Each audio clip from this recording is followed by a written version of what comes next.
अस्सलामुअलैकुम गाइस, क्या हाल चाल है। मैं थोड़ा अपना प्यारा भाई असदुल्ला जोइया आज थोड़े वास्ते अस एक नया व्लॉग लैके आए हैं जिंदे 21 प्लेट बैटरी हैगी फिनेक्स कंपनी कोरियन टैक्नोलॉजी हैगी जी। फिनेक्स बैटरी क्वालिटी की गल की है सब तो आला बेहतरीन फिनेक्स बैटरी हैगी XP 200 प्लस 21 प्लेट। अगे फिनेक्स कंपनी के किमें हुण XP 200 है, ये अगे हुंदा सी 180।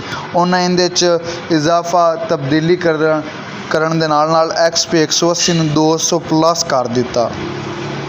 ਜਿਹੜੇ भाई नूं भी बैटरी की जरूरत हो साडे नाल राबता करे। हुण तुहानूं असीं इहनूं खोल के शेप चैक करवाओगे।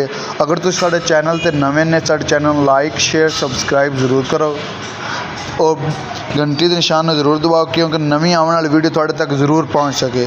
इन बैटरी नूं आपां अनबॉक्स करांगे। हुण तुसीं देख सकते हैं जी, आ बैटरी का डब्बा खोल रहे हैं जी। आ उत्ते दा कार्ड आ गया जी, 21 प्लेट बैटरी का कार्ड आ गया जी। आ गारंटी कार्ड 6 मंथ, इनकी गारंटी 6 मंथ हैगी। 6 महीने guarantee company free replacement guarantee दे रही है आपां जी। 6 महीनों अगर इनका सेल खराब हो जाता है, बैटरी टाइम नहीं देती, वो कंपनी आपां फ्री रिप्लेसमेंट कर देगी। ये बैटरी रख लेगी तो नवीं देगी। मौके पर आप बैटरी चेंज कर देंगे। 1 मिनट का भी नहीं आप कहेंगे भाई बैटरी अगर हम पिछा बेच दी तो फिर क्लेम दे। मौके पर आओ, बैटरी खराब होने के बाद आप मौके पर क्लेम देंगे। पहली गल है तो 2-2.5 साल तक अल्लाह खैर करे तो जाती ही नहीं। बेहतरीन आला क्वालिटी हैगी। तुसीं देख सकते हैं अनबॉक्स हो चुकी बैटरी। गल इनकी क्वालिटी की है तो तुसीं किधरे भी सर्च कर तो देख लो ना, फिनेक्स पहले नंबर पर आएगा। किसी भाई तू इलैक्ट्रीशियन तो मशहूर ही लोग है ना, जी सुसाका साइड किहड़ी चीज़ भी है ना, फिनेक्स बेहतरीन क्वालिटी पहले नंबर पर। किसी भाई ने जरूरत हो साडे नाल राबता करे। राबता नंबर असीं बायो च दिता होया जी। तुहानूं प्राइस नाल डिलीवरी भी मुफ्त पहुँचा देंगे जी। आ उत्ते दा कोड आ गया जी, बैटरी कोड। हुण तुहानूं इहदा बैटरी कोड कार्ड चैक करावांगे। बैटरी के उत्ते भी कार्ड गारंटी कार्ड ते भी कोड दिते होया तुसीं देख सकते हैं। बैटरी ते भी कोड दिता हुंदा है।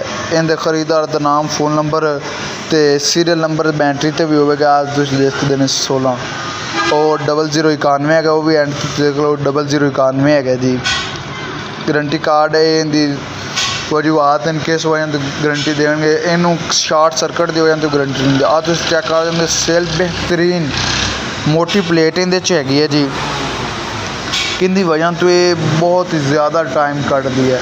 उस तो बाद तुहानूं चेक कर सकते हैं। इंतज़ाब च डालांगे तो ये तेज़ाब पाने तो बाद अद्धे घंटे इनू इंज ही रखी दा ताकि इनके किहड़ी आपदी हुंदी ना एनर्जी पहले तो सेव एक सैल की हुंदी है, वो 1200 ग्रैविटी पूरी हो जाती है। चेक करो आप ग्रैविटी पा रहे हैं पिछू कंपनी तो तैयार आंदियां ड्राई चार्ज। किसी भाई नूं चाहिए हो तो आप रबता कर सकते असदुल्ला जोइया। ओके जी, अल्लाह हाफिज़। मैं तुहाडा प्यारा भाई असदुल्ला जोइया, लव यू हो गया जी।